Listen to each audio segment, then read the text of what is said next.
I'd like to talk to you a little today about what it is to take care of ourselves.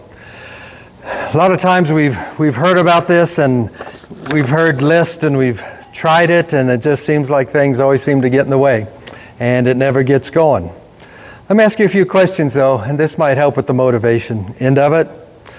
This is kind of just what we're talking about when we mean self-care.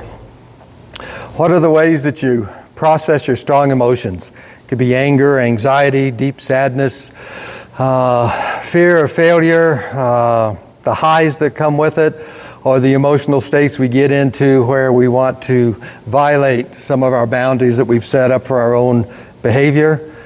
How do you prepare for change? Be it the crisis kind of a thing, or just be it change because of how the world runs nowadays? How do you process your unfinished business of things that pertain to relationships or hurts or fears, those kind of things, because those have a weight to them, and unless we can take those and set them aside, they kind of just pile up and we carry them into the next situation. Are there those handful of folks in your life that bring you stability? Do you have those kind of relationships where you're able to connect with those that will treat you nice and encourage you, or connect with those that's always joking and maybe some of the things are kind of close to home, but you know that they care about you and what they're saying has an impact on how they come across?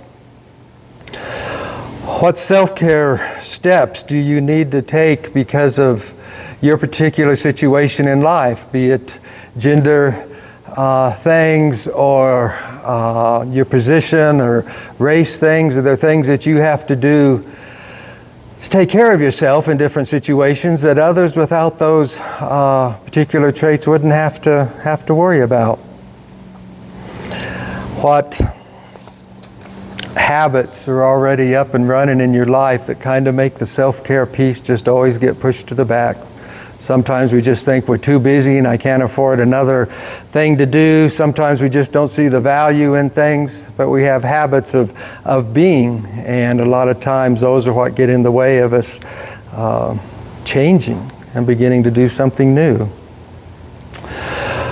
What emotional and physical red flags, or you might even be aware of today, that just kind of lets you know that you need to be doing something different, that if you're going to continue doing things like you're doing them, that the future looks more downhill than upwards, a little bit tougher than getting easier.